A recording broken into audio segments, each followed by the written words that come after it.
Disculpen. Muy bien. Comenzamos nuevamente. Como les estaba mencionando, anteriormente hemos visto lo que son estudios epidemiológicos en general. De aquí en adelante vamos a poder ver o vamos a escuchar, en mi caso, hasta donde voy a estar con ustedes, la parte de estudios epidemiológicos observacionales, descriptivos y de corte transversal, ya sea en relación a su diseño, sus ventajas y desventajas. En relación a la descripción epidemiológica, esta se ocupa de la observación y la descripción de la ocurrencia, distribución, progresión de la salud y las causas de enfermedad y muerte de las distintas poblaciones. Recordarán ustedes que en el tópico anterior y en el anterior a este día les pude mencionar sobre la epidemiología y siempre íbamos a ver el tema de distribución de salud. Acá se agregan lo que son causas de la enfermedad y la muerte en distintas poblaciones. Busca responder las preguntas: ¿quiénes están enfermando? ¿Dónde está ocurriendo? Doctor, ¿Cuándo disculpe. sucede esta enfermedad? ¿O cómo está cambiando en el tiempo? Describe patrones de enfermedad de acuerdo a 3 variables o características que tiene epidemiología: persona, lugar y tiempo. En relación a la persona, esta descripción permite determinar la población que se encuentra en riesgo de enfermar o para enfermar o para la enfermedad. Usualmente se utilizan las características del huésped. Doctor, como la disculpe, edad. ¿podría activar su cámara, por favor? A ver, un ratito. ¿Se ve ahí? Ahora sí, doctor. ¿Aló? Ahora sí se puede ver, doctor. Ok. Las características del huésped, por ejemplo, edad, raza, sexo, estatus médico, o por las exposiciones, ocupación, recreación, uso de medicamentos, alcohol, tabaco, drogas u otros. Existen variadas categorías para describir a las personas. Por ejemplo, las inherentes a ella, que son la edad, su sexo, su raza, que esas no van a variar. Adquiridas, como el estatus marital, los compromisos, o su inmunidad. Si hablamos de adquiridas, aquellas personas que no tuvieron, que no han estado, que no nacieron antes de 2019, ninguna, o del 2020, ninguna de ellas va a tener inmunidad contra la COVID-19. Pero aquellas que ya estábamos durante el 2020 hacia adelante, vamos a tener esa inmunidad. Y algunas en mayor o menor proporción, dependiendo. Actividades: ocupación en su ocio, consumo de medicamentos, tabaco, drogas, o sea, costumbres, ¿no?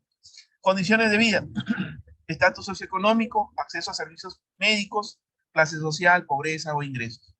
A sus características clínicas de la misma enfermedad.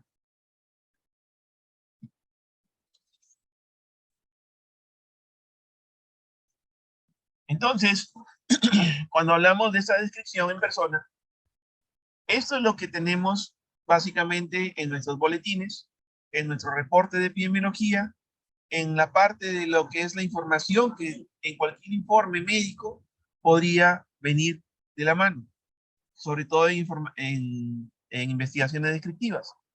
Pueden ver a la izquierda una pirámide. Déjenme activar el puntero. Una pirámide, ¿no? Aquí estamos hablando del año 2009 y cómo se comportó la influenza H1N1.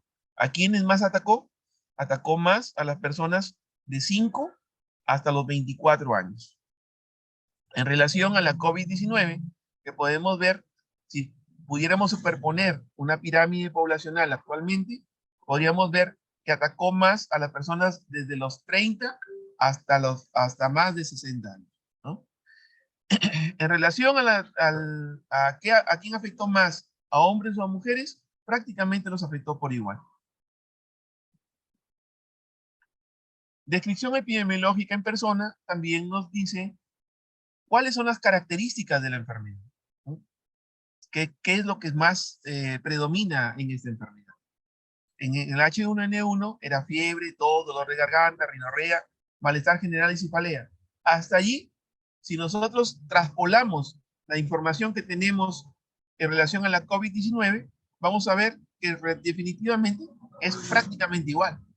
Sin embargo, la COVID-19 dio otros síntomas diferentes, como por ejemplo diarrea, que es mucho más frecuente que la para la H1N1, la anosmia o la pérdida o la eugenesia, que era la pérdida del olfato o la pérdida del gusto, que en el caso de la H1N1 no da. Aparte de otras características, como que la H1N1 no expone tanto a las personas en la proporción que ha expuesto la COVID-19, que fue mucho mayor para ser partidario de una hospitalización por la gravedad, la UCI e incluso la muerte. En persona también cuando describimos, por ejemplo, podemos ver, si bien es cierto, una pirámide poblacional nos puede dar un dato, también una descripción lineal en barras nos puede también dar esas mismas características. Aquí podríamos haber partido, por ejemplo, estas barras, cuántos eran hombres, cuántos eran mujeres. Pero en este caso, en este ejemplo, hay una presentación completa, total, según grupos de edad.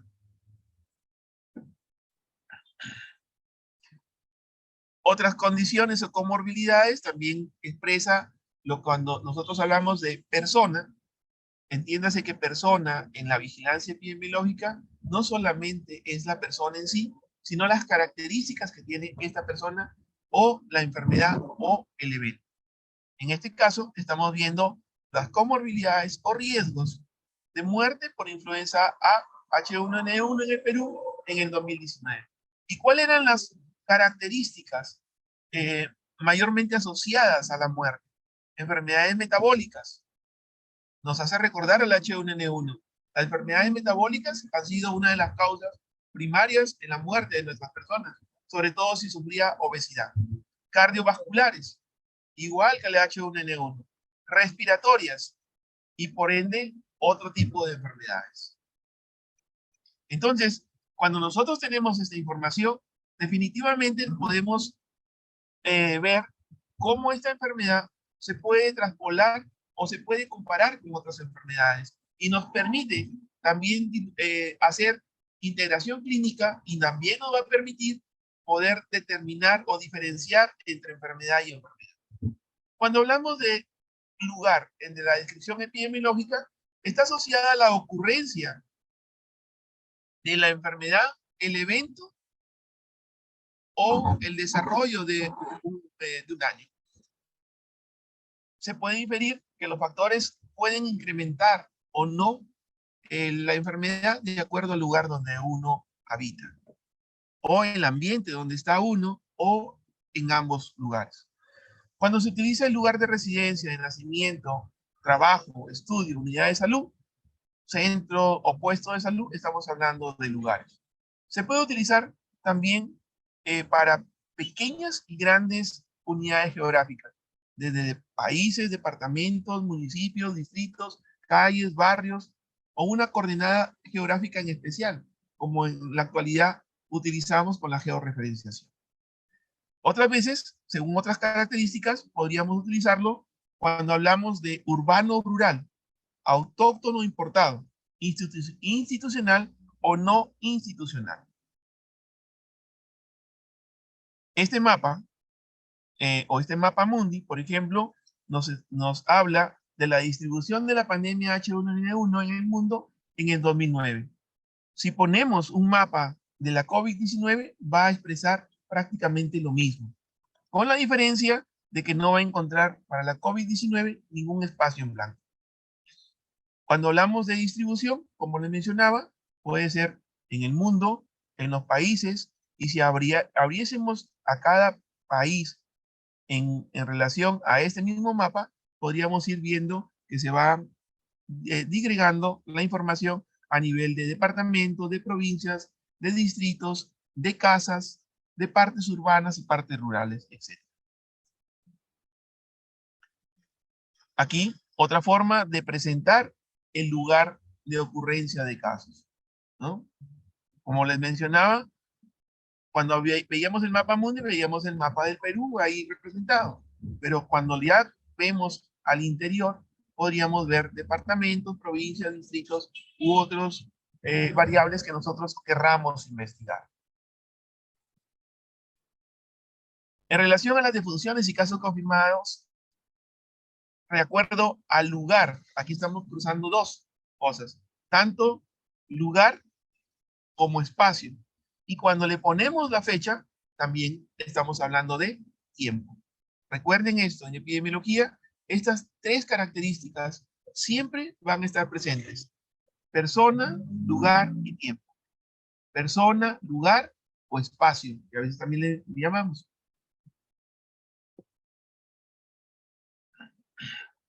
En el tiempo, como ya les había adelantado, es la distribución en el tiempo de una enfermedad, que se refiere a las tendencias que muestra en relación a muchos determinantes. Una de ellas, por ejemplo, puede ser movimientos migratorios. Algunos tiempos, de acuerdo a si es invierno o verano, las personas se van a mover más o se van a mover menos. En el tema del trabajo, si bien es cierto, el trabajo podríamos determinarlo como un lugar específicamente, pero hay determinados tiempos en relación al trabajo que que permiten un mayor o menor movimiento de personas. Por ejemplo, en Ica, antes de que se establecieran las grandes viñeras, donde tienen ya sus complejos habitacionales, la gente migraba del norte, del centro y del sur para poder participar en la cosecha de la uva. En el norte, el movimiento se sigue dando. En las regiones, por ejemplo, de Tumbes, Piura, La Libertad, Lambayeque y Cajamarca, la gente en determinados momentos se mueve y con ello sus costumbres y con ello también las enfermedades que podrían adquirir o no en otros lugares de acuerdo a las cosechas y que sabemos que las cosechas no son iguales para todos los cultivos. Y en relación al tiempo también podemos ver cómo se distribuye. En el caso de la H1N1, las enfermedades respiratorias. Sabemos muy bien que en los lugares donde hace más frío, estas enfermedades van a aparecer con mucha mayor frecuencia en relación a los mismos lugares, pero con temperaturas cálidas o calientes. Normalmente utilizamos el eje horizontal para colocar las unidades de tiempo, o sea, en el eje X. Y en el eje vertical colocamos los casos o las tasas o las muertes. Y se va a describir dependiendo del problema. Hay problemas que aparecen cada década, otros cada lustro, cada año, cada meses, cada semana, días, horas, dependiendo del periodo epidémico innato de cada enfermedad. Si hablamos, por ejemplo, de salmonela, de shigella, pueden ser minutos u horas, hasta días después que los eventos han terminado de contaminar a todas las personas a las que fueron afectadas. Cuando hablamos, por ejemplo, de influenza, podemos hablar de meses o de años y vemos la variabilidad en el tiempo en relación a los meses fríos y los meses cálidos. Cuando hablamos de dengue, es una enfermedad que se comporta con años no pandémicos, no epidémicos y con años específicamente endémicos.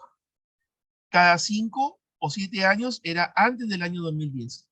Después del 2010 al 2020 hemos podido observar variaciones en las epidemias de dengue que ocurren cada 2 o cada 3 años. Y eso va variando en relación a otras determinantes. Por ejemplo, aquí tienen los casos confirmados de influenza, como estos, a nivel de que empezaba la temperatura a elevarse, a disminuir, ¿no? Los casos empezaron a aumentar. Se mantuvieron en el tiempo y cuando vino la primavera, los casos disminuyeron. Pero, ¿esto se ocurrió también en el resto del país? Claro, ocurrió en forma diferente de acuerdo a cómo se fue presentando. Recordando que el país, cuando en una zona es fría, en la otra es cálida. Así sucede que en las alturas de nuestro país, mientras hace frío, en la costa hace calor. Y a la inversa, cuando hace calor en la sierra, hace frío en la costa. Por eso que vemos esta distribución de casos en el país y tendríamos que tener en cuenta eh, y saber a qué nos referimos y conocer siquiera las localidades con la finalidad de que podamos entender este comportamiento. Aquí, por ejemplo, hay un artículo original en relación a lo que es epidemiología descriptiva.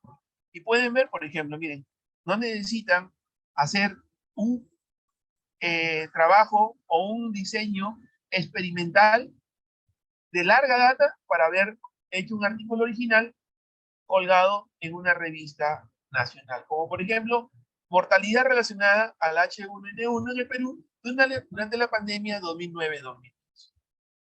Otro ejemplo, oh, perdón. Entonces, los estudios epidemiológicos descriptivos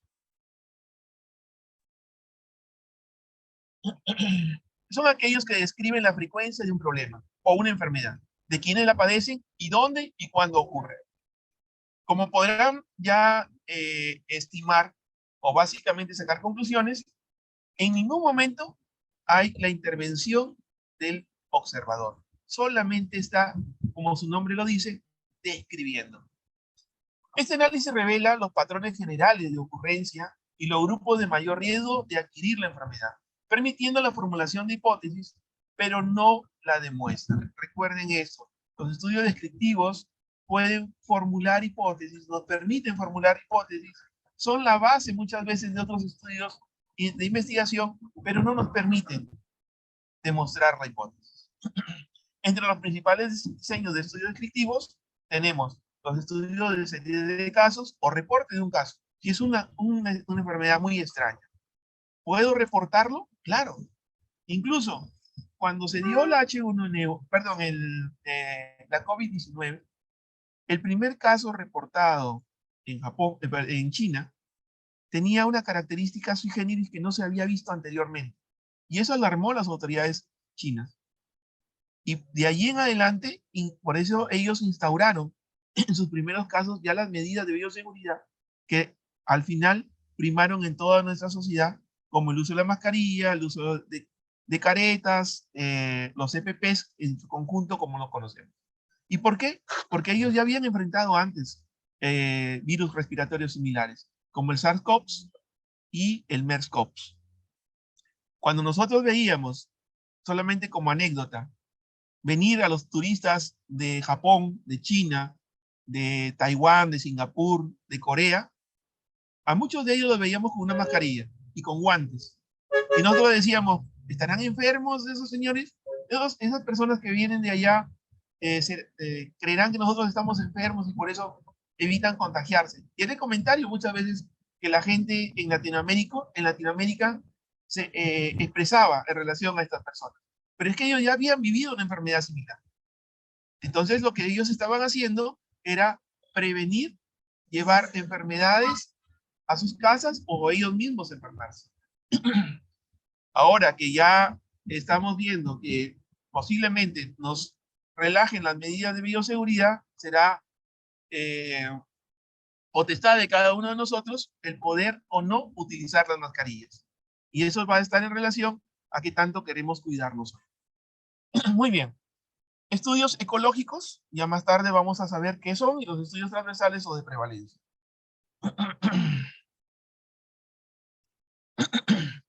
En los estudios epidemiológicos, básicamente,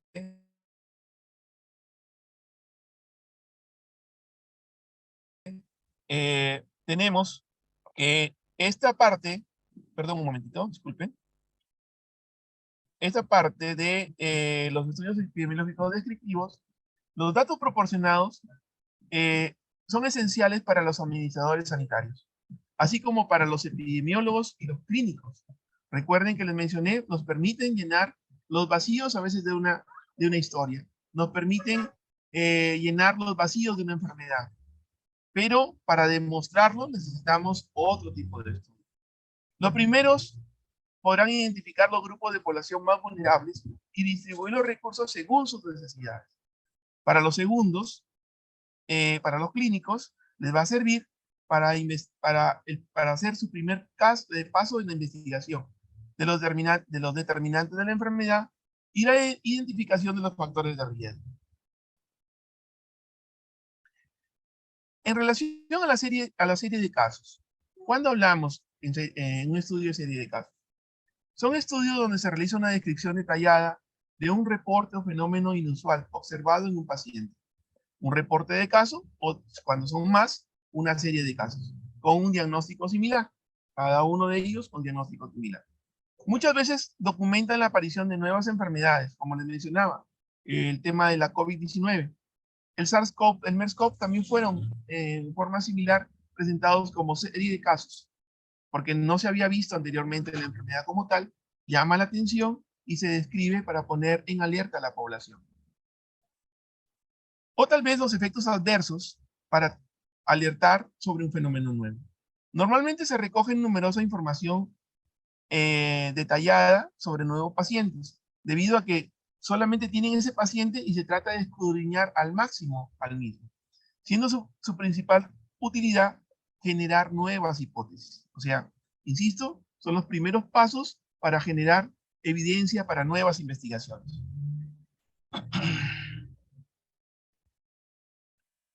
Aunque estos estudios resultan útiles a la hora de formular nuevas hipótesis, no van a servir la serie de casos para estudiar la presencia de asociación estadística entre un posible factor de riesgo y la aparición de un fenómeno. O sea, cuando ustedes vean un estudio de casos de uno o más y ahí ponen, está asociado a, ese estudio no está bien hecho, porque no permite establecer asociaciones.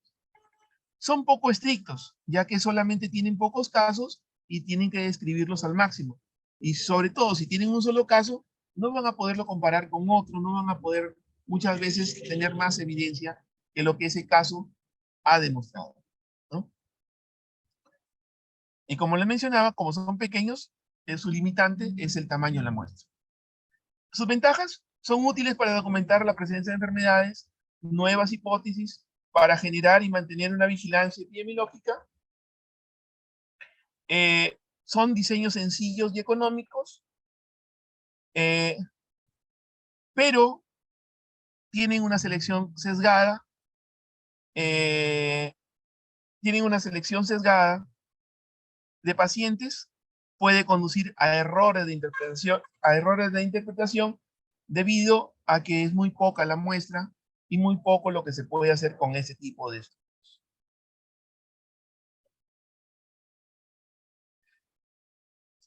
Un ejemplo es dengue de transmisión vertical, revisión de una serie de casos. ¿Cuándo se dio esto?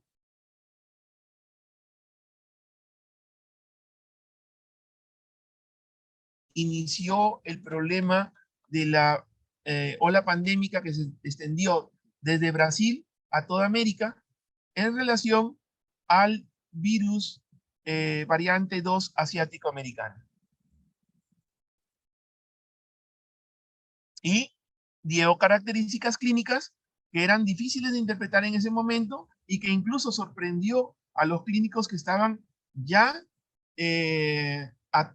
acostumbrados a manejar ese tipo de casos. Empezamos a ver manifestaciones clínicas que no habíamos visto en el dengue en las últimas 3 décadas. Y eso hizo que en muchas partes del país el manejo no fuese oportuno como se hacía anteriormente y permitió que hubiese varios casos fallecidos.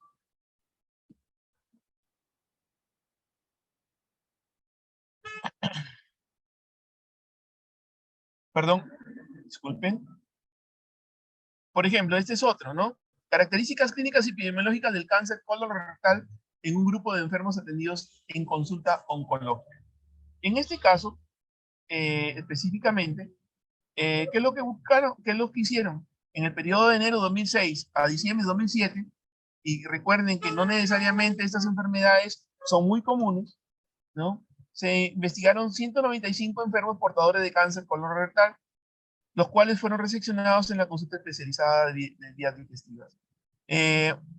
Esto se hizo posible debido a que estos casos, insisto, no son frecuentes, pero venían de diferentes provincias del interior del país.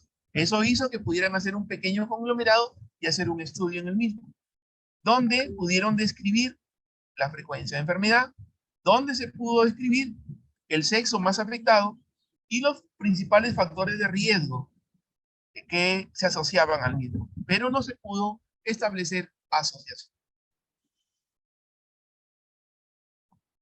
En relación a los estudios transversales, también llamados estudios de prevalencia o de corte transversal, son estudios que examinan la frecuencia de una enfermedad en una población determinada, es decir, que tienen una determinada condición o característica común. Por ejemplo, la residencia en una determinada localidad, ser trabajadores de un sector en especial, por ejemplo, trabajadores del sector salud, trabajadores del sector poder judicial, trabajadores expuestos en una minera, trabajadores expuestos, trabajadores pesqueros en un determinado sitio o condición especial de trabajo. La presencia o ausencia de enfermedad y otras variables se determina en cada uno de los miembros de la población de estudio o en una muestra representativa de la misma y en un momento puntual. Y aquí quiero hacer un breve paréntesis. Cuando hablamos de un momento puntual, es en un solo momento. Les mencionaba en la descripción anterior, es como tomar una foto. Ustedes en un estudio transversal toman una foto. A diferencia de un estudio de casos y controles o de cortes, que es una serie de momentos que se estudia y es como si fuese un video. Suelen ser útiles cuando se necesita valorar el estado de salud o las necesidades sanitarias de una población en un determinado momento. Puntual, no va más, es un solo momento. Son utilizados frecuentemente para medir la prevalencia de una enfermedad o un factor de riesgo. Su gran limitación, imposibilidad de determinar si la exposición precedió a la enfermedad o viceversa. O sea, no podemos con estos estudios saber si quién fue primero.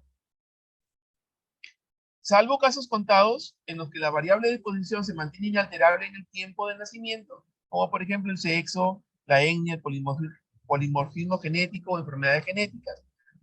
Y para el resto de las variables no tendremos la seguridad si el factor o factores de riesgo es anterior o no a la enfermedad. Por ello, lamentablemente, no se puede diferenciar o dilucidar de ello.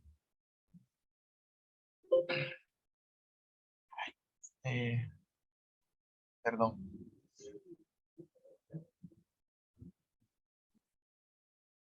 Este es el tiempo, los expuestos, no expuestos, enfermos y no enfermos. A ver, un momento. En relación a los estudios transversales, las ventajas son que son eficientes para estudiar la prevalencia de enfermedades, pueden estudiarse varias enfermedades o factores de riesgo, son baratos y se puede realizar en poco tiempo. Las desventajas, falta de secuencia temporal, porque es en un solo momento. Un estudio transversal, por ejemplo, la obesidad, es más común, por ejemplo, en un estudio transversal se encuentra que la obesidad es más común entre personas con artritis, pero no podemos decir y concluir si el sobrepeso provoca la inflamación articular o el sedentarismo provocado por la artritis es lo que produce el sobrepeso. Aquí hay algunos estudios transversales de ejemplo, prevalencia de la leptospirosis y características asociadas a los agricultores en una zona tropical del Perú, donde en un solo momento se hace el estudio, se levanta la información y se tiene la misma, pero no podemos ir más allá del mismo. Otro, prevalencia de factores asociados al asma en niños de 5 a 14 años en una zona rural. Igual, la fotografía del momento, pero no podemos hacer nada más. Y los ecológicos, también llamados estudios conglomerados, son estudios en poblaciones o grupos de población bien delimitados, y este tipo de estudios se le asigna la misma exposición a todo el conjunto de individuos. Se relaciona la frecuencia de la aparición de una enfermedad Una manera habitual es medir la asociación de este tipo de estudios mediante modelos de regresión. Es preciso disponer de información agregada de datos de resumen y las limitaciones es la imposibilidad de generar o extrapolar la información a un grupo, a nivel de grupo, de la información obtenida del grupo al nivel de individuos, lo cual le llamamos falacia ecológica. Ventajas: sencillos, baratos, económicos, útiles para evaluar intervenciones, pero desventajas que no se pueden extrapolar a los individuos. Muy bien. No sé si hasta aquí, ¿alguna pregunta, por favor? ¿Alguna pregunta, participantes?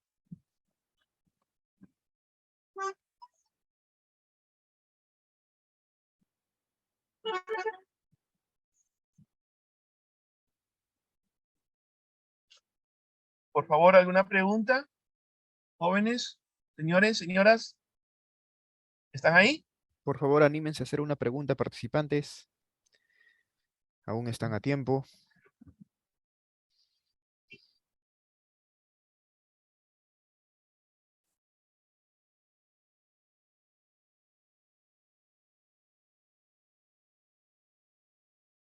Parece que ya no hay ninguna pregunta, doctor. Puede continuar.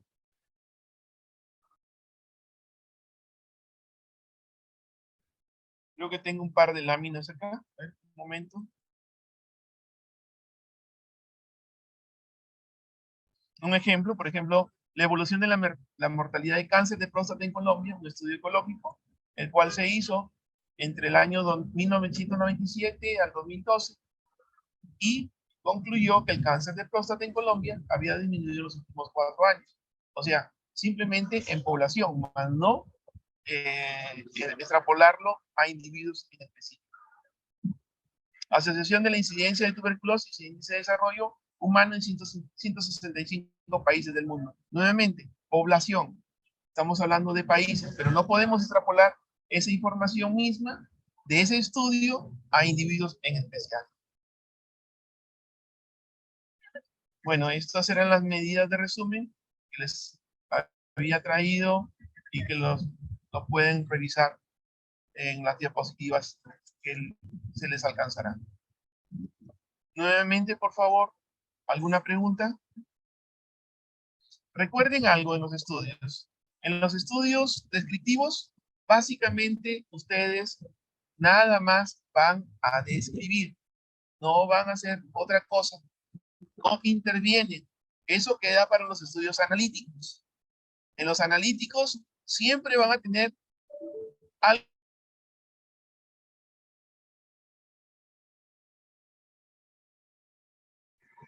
Disculpe. En los estudios analíticos, ¿me escuchan, por favor? Sí, doctor, se le logra escuchar. ¿Aló, me escuchan? Sí lo escuchamos, doctor. Ah, ya, disculpe. Tuve un problema con el otro audio. Entonces, en los estudios descriptivos, repito, ustedes siempre van a solamente a describir el evento. No intervienen, solamente se observan. El estudio observacional nos permite, sí, llenar esos huecos de conocimiento que nos faltan, nos permiten generar nuevas hipótesis, pero no las podemos demostrar. Y eso lo podemos hacer en individuos, una serie de casos, o estudios de serie de casos, o en población. Pero cuando hacemos estudios ecológicos o poblacionales, no podemos extrapolar la información a los individuos. Y cuando hacemos los estudios transversales, básicamente son estudios transversales o de prevalencia, donde lo que vamos a ver es el momento, solamente un momento. No es como los estudios de casos y controles o de cortes o los experimentales, que es una serie de momentos o un momento continuo. En los estudios transversales solamente es un momento, una foto, por eso era el ejemplo de la foto, una foto de la intervención y no se hacía nada más. Solamente describimos y generalmente estos datos van en tiempo, espacio y persona.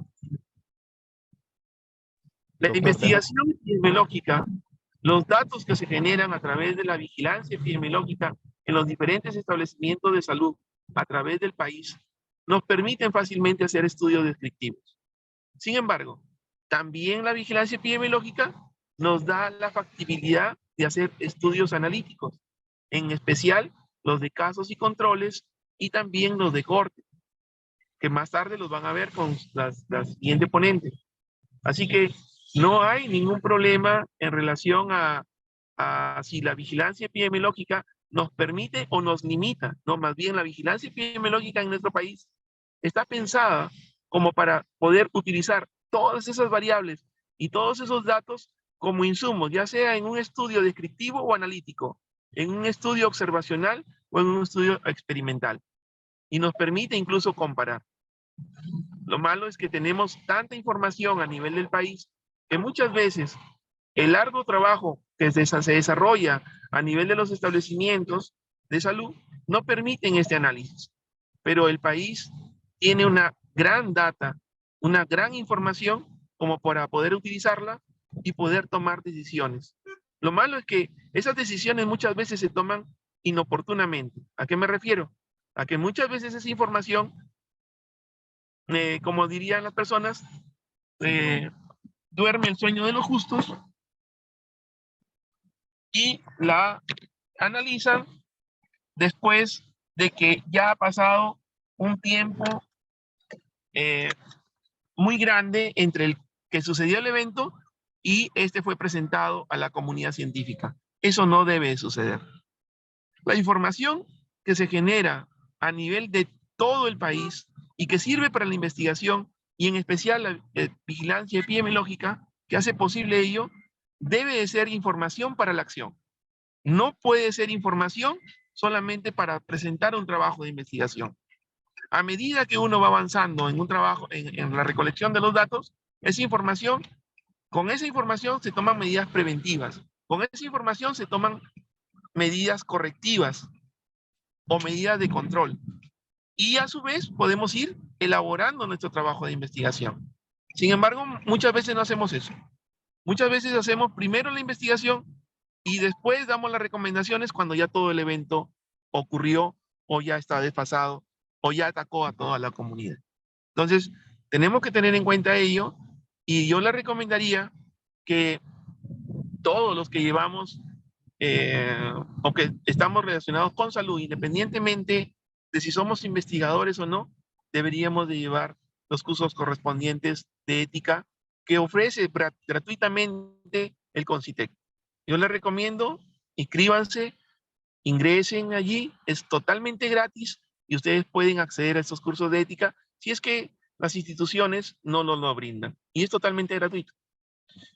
No es difícil hacer investigación. Lo difícil es iniciarla, perder ese miedo que muchas veces nosotros tenemos a los trabajos de investigación. Luego que ustedes hagan su primer trabajo de investigación con las pautas establecidas, ustedes van a ver que es muy fácil hacerlo y seguirlo haciendo en el transcurso del tiempo. Y nuevamente vuelvo a repetir, no es que los estudios o los diseños de estudio o los tipos de estudio observacionales, descriptivos, no sirvan. Sirven y mucho. Y dan mucha evidencia para poder hacer actividades de control, actividades preventivas. Nos ha servido en esta última pandemia, así como cuando estuvo la pandemia del H1N1, en llenar esos huecos que no se tenía el conocimiento pleno en relación a estas enfermedades. Pudimos llenar en qué personas se afectaban más, en qué circunstancias. Se mencionaba que, por ejemplo, la altura era un factor protector para que no dé la COVID-19. Eso se descartó totalmente. Lo que pasaba es que las costumbres de las personas son diferentes en la costa, sierra y selva. Y no era el factor altura, sino era el factor de costumbres. Y eso, ¿mediante qué se pudo determinar? Mediante estudios descriptivos que luego pasaron a ser ya una ampliación de los mismos estudios analíticos. Por eso les menciono, la investigación, el campo para investigar es amplio. Lo importante es hacerlo. Y les he dejado en las láminas varios puntos como para que ustedes, si es que no los pudieran recordar en este momento o no, o tal vez tuvieron algún problema con su conexión, lo puedan revisar y puedan ver que para cada cosa ustedes pueden utilizar un diferente diseño y estudio de investigación. Insisto, no es difícil.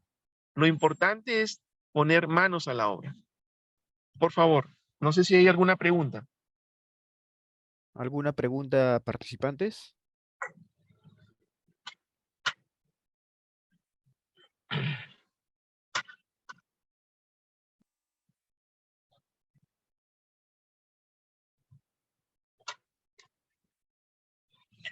Otra cosa que quisiera que recuerden, por favor, en la investigación, así como la vigilancia epidemiológica, no es estática, es dinámica y es todo un proceso sistemático. ¿Qué significa? Que no se hace al azar, que no se hace a la deriva, que está totalmente instaurado como ciencia y que básicamente se utilizan los criterios científicos para hacer una investigación epidemiológica, hacer una vigilancia epidemiológica, hacer un seguimiento de casos.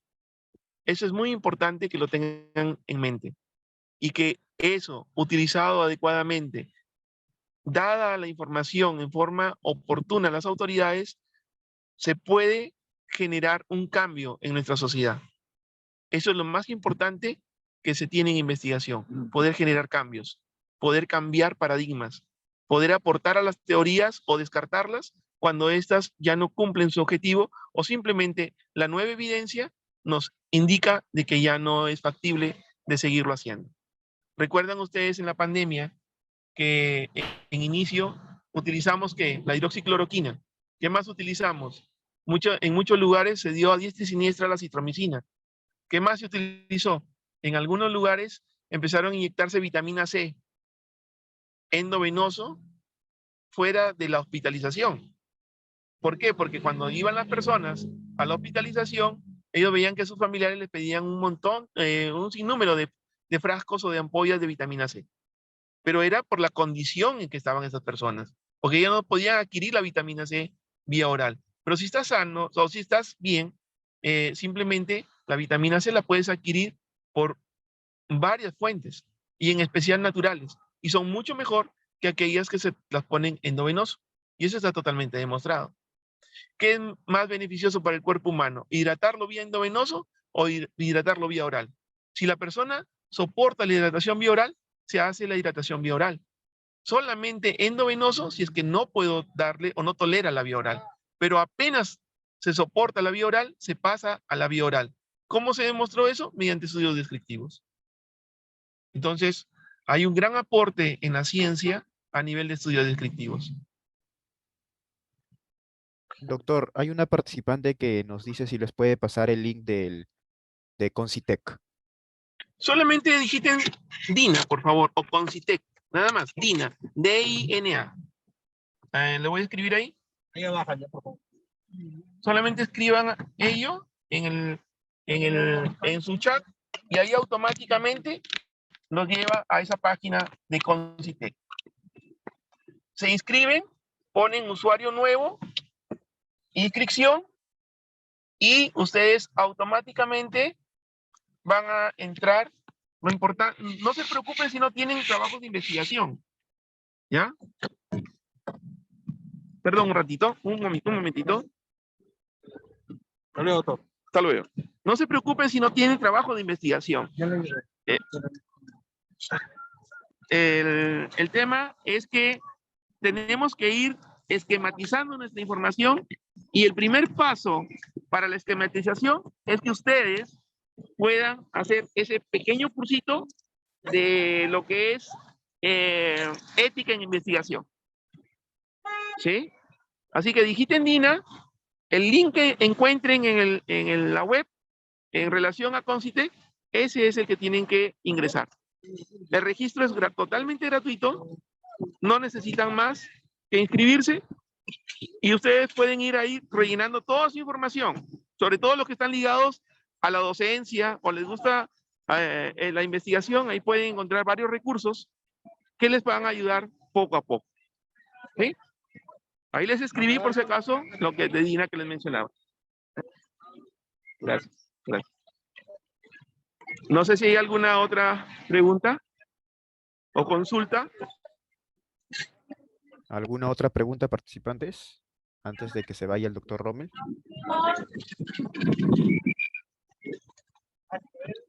Parece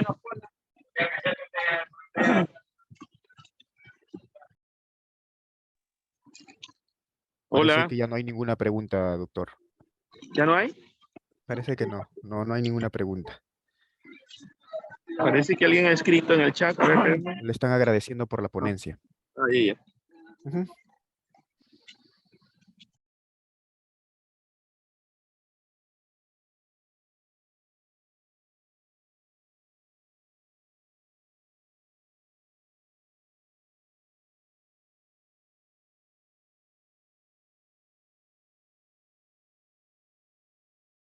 Bien, parece que no hay ninguna pregunta, doctor. ¿Algún comentario que quiera añadir?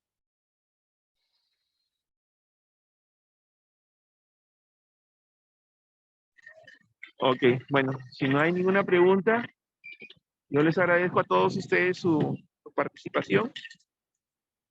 Doctor, hay una última pregunta. ¿Cuáles son los nuevos paradigmas en epidemiología? A ver, perdón. ¿Cuáles son los nuevos paradigmas en epidemiología? Los nuevos paradigmas en epidemiología es ya no hacer solamente la parte de reporte de casos y quedarse con los casos que están dentro de nuestras instituciones o que llegan a nosotros. El paradigma es, o la nueva concepción en epidemiología es básicamente ir a campo, salir a campo, aplicar esos criterios que anteriormente solamente estaban destinados a lo que es promoción de la salud. No solamente promoción de la salud era un área. En promoción de la salud, la promoción de la salud es amplia. La promoción de la salud aplica todos los niveles de prevención, primario, secundario, terciario, e incluso el último instaurado, el cuarto nivel de prevención, que es el cuaternario, que es en relación a básicamente evitar la iatrogenia. Entonces, esto ha permitido dar un salto cuántico a nivel de nuestro país y de Latinoamérica. Anteriormente, esperábamos que llegaran los casos, y cuando había un caso o una serie de casos dentro de los establecimientos, recién íbamos e investigábamos, pero solamente el caso. Sabemos que eso es tardío. Sabemos que cuando enfermedades, por ejemplo, que nos atacan comúnmente a casi todo el país. Pongo un ejemplo para salir de lo de COVID, dengue. ¿Cuál es el termómetro para dengue? Los febriles. Si tengo febriles, lo que debo de hacer es intensificar mi búsqueda, no solamente a nivel intramural, porque cuando lleguen, estas personas ya van a estar enfermas, ¿no? Lo que necesito es evitar que se enfermen o evitar que se sigan contagiando a la gente. Entonces, ¿qué es lo que tengo que hacer? Ir e investigar en esa comunidad a esa persona, a su grupo familiar y al resto de personas haciendo un acordonamiento. Lo que en COVID también se ve es los cercos epidemiológicos. Investigar, la vigilancia epidemiológica va muy de la mano con la investigación epidemiológica. Y es así como deberíamos de hacerlo. El país ha ganado bastante en estos últimos meses en relación a tener, por ejemplo, con los CAS-COVID a nivel nacional, equipos totalmente instaurados para las actividades en campo. O sea, no esperar a que llegue la gente a los establecimientos, sino que nosotros vayamos a buscar a la gente hacia sus comunidades. Lamentablemente, si perdemos esa oportunidad que bueno, malo que bueno, nos dio esta pandemia contra la COVID-19 y que no se había tenido antes, si la perdemos, vamos a perder una oportunidad de oro en lo que es la investigación. Y esa investigación es tener y mantener a estos equipos de campo para que intervengan en las comunidades. O sea, ya no esperemos que los casos lleguen a nuestros consultorios. en un establecimiento de salud. Y démosle más énfasis al primer nivel de atención y que sinceramente ese cambio de paradigma se dio desde la década de los 70, pero que pocos los hemos utilizado. Y más aún, debemos de invertir más en las partes preventivas, en la prevención primaria en relación a lo que actualmente hacemos. Invertimos más en la prevención secundaria y en la prevención terciaria. ¿Eso qué significa? Que nosotros estamos interviniendo sobre los enfermos, pero poco o nada hacemos sobre los sanos. Y si nosotros interviniéramos sobre los sanos, tendríamos cada vez menos enfermos. Muchas gracias por su explicación, doctor. ¿Alguna otra pregunta, participantes?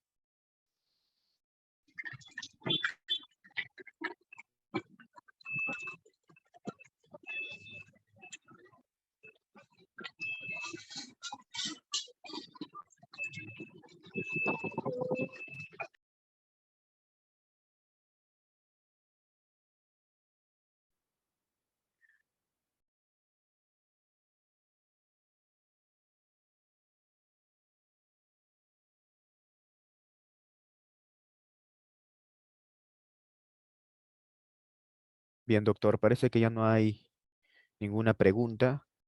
¿Alguna otra cosa que quiera añadir, doctor? No, agradecer al equipo por la invitación.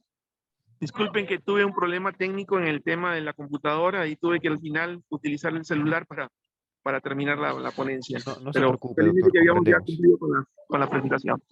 Sí, más bien le doy También las... espero que esto les sirva a las personas que han asistido al curso en estos 2 días y que sobre todo les sirva a nuestras comunidades para que esa información vertida pueda ser utilizada como insumo a nivel de los diferentes ámbitos de nuestro país.